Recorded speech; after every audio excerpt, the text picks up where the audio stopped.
Dumb blonde, blonde bimbo, blondes have more fun, blonde bombshell, gentlemen prefer blondes. Our culture has a long-standing obsession with blondes, and with that comes a long-standing obsession with blonde stereotypes. Recently, one of my favorite YouTube channels, The Take, did a breakdown on blondes and the stereotypes that follow them. And that actually got me interested in doing my own take on blondes and their stereotypes. There's one group, however, that's understandably left out of the discussion of blonde stereotypes, and that's Black women. But why is that when there are plenty of Black women who adopt the blonde aesthetic and a lot of stereotypes and discussion surrounding Black women who choose to go blonde? Today in this video, I want to talk about the stereotypes surrounding Black women with blonde hair and dive into a bit of the politics surrounding Black women and their hair. So it doesn't matter if I'm there or not, right? You were just afraid they'd abandon you. So The 40s and 50s entertainment industry saw an explosion of blonde bombshells rise to the scene, and the Black community was no exception. One of the most prominent Black blonde beauties of the era was Joyce Bryant. After finding out that she was to be sharing a stage with French diva Josephine Baker, Joyce doused her black hair in silver radiator paint, donned a floor-length skin-tight silver dress and a floor-length silver mink, and with her 4.5 vocal range, according to Joyce, when she came on stage, she stopped everything. The Divalicious power move skyrocketed Joyce to superstardom. It seems blondes really did have more fun, and gentlemen did prefer blondes, as the nightclub singer was frequently seen being admired by a host of male admirers and frequenting A-list parties with her wide-eyed expressive smile. And there were other Black blonde beauties as well, such as Etta James, who took direct inspiration from Joyce, and Black burlesque dancer Venus Liddell. Being the bronze blonde bombshell, however, came with its own set of struggles. And for Joyce, the frequent harassment she endured came to a head when she was attacked by one of her male admirers in her dressing room. Joyce embodied two dangerous gendered stereotypes, that of the blonde bombshell, but also that of the Jezebel.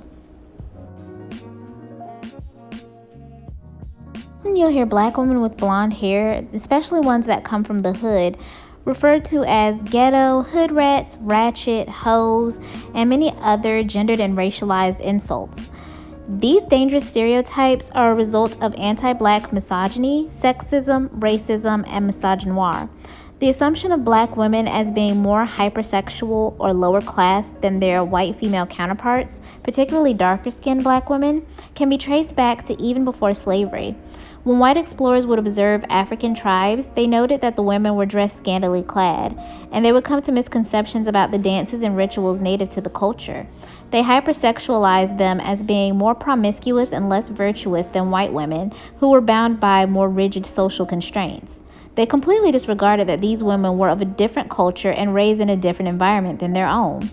This ideology has been so pervasive that even today, many of the things Black women do to enhance our beauty, whether it be coloring our hair, getting our nails done, wearing certain types of jewelry and clothing, etc., is all somehow tied to our perceived promiscuity and sexual depravity or our lower class status.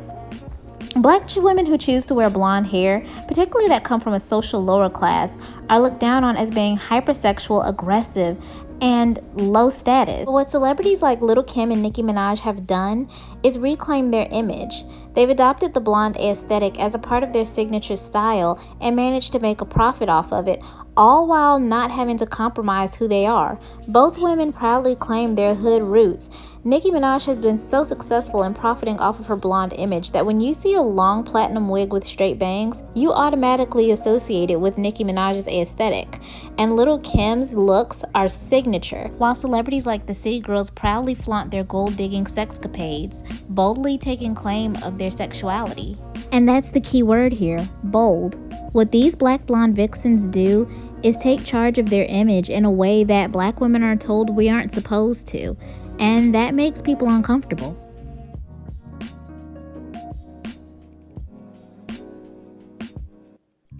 And if black women with blonde hair don't fit the mold of the hood or ghetto archetype, she's then accused of wanting to be white. Perhaps some black women are covetous of Eurocentric features.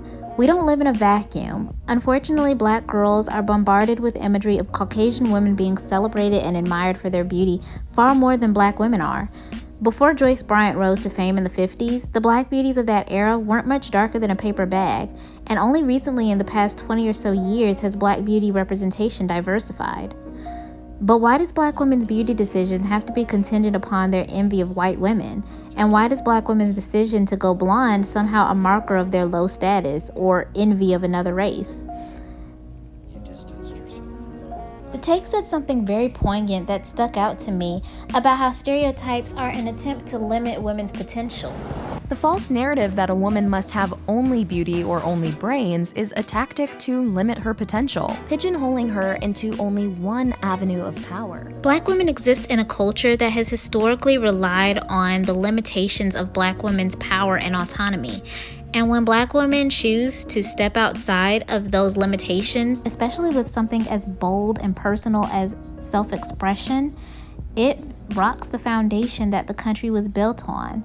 And that gets a lot of people shook, because black women don't just follow trends, we start them and we elevate them.